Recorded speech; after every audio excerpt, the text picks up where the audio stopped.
Hello, everyone, and welcome back to The Dirt, where we dive into all of the latest strategies for growing and maximizing enterprise value for your business and for yourself.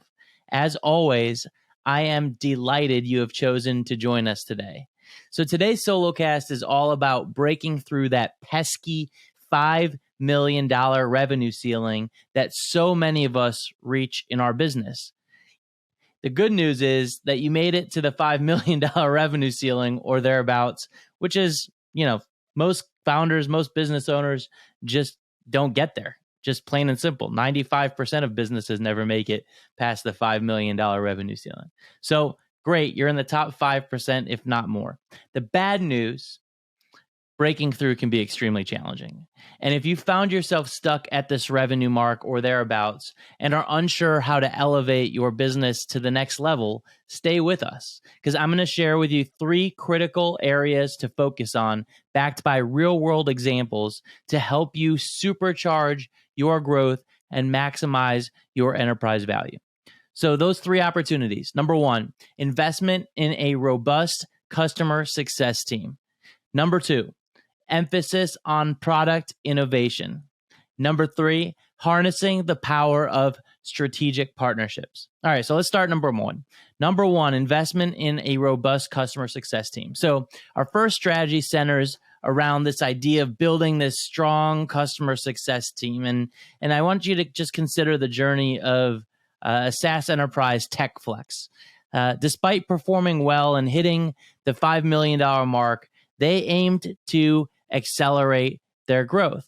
And what was the key? Well, they saw that their existing clients as were their most valuable assets and decided to maximize customer lifetime value by reducing churn and driving upsells, hence the idea of a focus on a customer success team.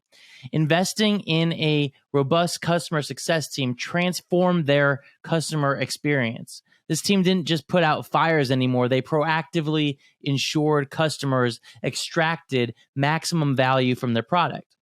Their approach wasn't transactional, but instead was super relationship based. And so they invested time to understand each customer's unique needs and tailored their approach to ensure customer success. This investment paid off, and TechFlex started to see lower churn rates. Customers were happier and more engaged, but that wasn't all. The customer success team also identified upselling opportunities, increasing the average revenue per user. Their strategy of enhancing customer success was instrumental in their subsequent growth, taking TechFlex from a $5 million company to $10 million and beyond. In addition to decreasing churn and spotting upselling opportunities, their customer success team served another critical function, which was gathering valuable feedback. This allowed TechFlex to identify areas for improvement and to better align their product development to their customers' needs. The team served as a conduit, enabling a two-way dialogue between the company and its customers. This closed feedback loop was instrumental in the company's continuous improvement process, which created a virtuous cycle of growth, which was incredible. All right, so that's number 1. Number 2 is emphasis on product innovation. Second strategy really focuses on that. So stagnation is a silent killer, especially in the rapidly evolving tech landscape. Take, for example, the cybersecurity firm Guardian Tech. When their annual revenue was steady at $5 million or so, they spotted an opportunity to innovate and scale. Guardian Tech saw an evolving cybersecurity landscape and identified an unmet need for real-time threat detection and neutralization. They invested in R&D and launched a new product leveraging machine learning for real-time threat identification and mitigation, setting them completely apart from competitors. Well, Guardian Tech's commitment to innovation bore fruit, and their product not only attracted new customers, but also opened up avenues for upselling to existing clients. All right, going back to number 1 on the customer success side. Look at that.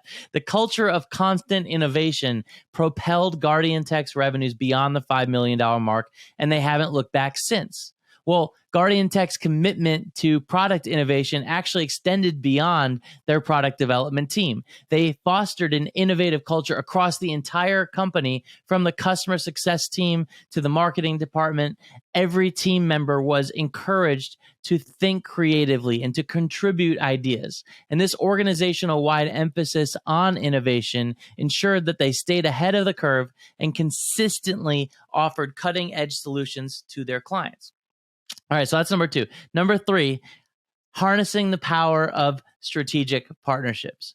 All right, so this third strategy is really important. And I harp on this all the time about the creation of revenue and the creation of go-to-market beyond typical direct marketing or direct sales opportunities.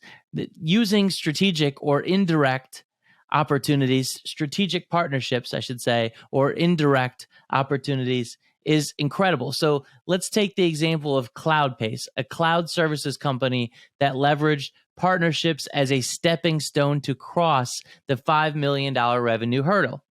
CloudPace established strategic, well, I'll say that one 3 times fast. CloudPace established strategic partnerships with larger tech firms, allowing them to provide integrated solutions their competitors could not match. These partnerships weren't just about joint branding, which is cool, but it also opened up new sales channels and lent CloudPace credibility in a highly competitive market. As a result, CloudPace expanded their reach and their customer base. Their revenue started to rise sharply, propelling them past the $5 million mark and solidifying their position in the market. Well, the strategic partnerships formed by CloudPace did more than just expand their product offerings. They also enhanced CloudPace's brand image, positioning them as a forward-thinking, collaborative company. Well, this all elevated reputation, and which in turn drew in more clients and provided a competitive edge in securing more profitable contracts. See, this, like, all these things just tie together, which is so awesome, because in concluding here, whether it's investing in a strong customer success team or focusing on product innovation or forging strategic partnerships or other avenues, there are many avenues to break through the $5 million revenue ceiling. And by adopting these 3 strategies as a starting point, you can push your tech business beyond its current boundaries and achieve unprecedented growth. Well, that wraps up today's episode. So remember, breaking through the $5 million revenue ceiling does not have to be a ceiling and is completely achievable, even if it doesn't always feel like it is. All it requires is a determined mindset and strategic execution, and sometimes a growth partner like our sponsor, Orchid Black, to help you break through.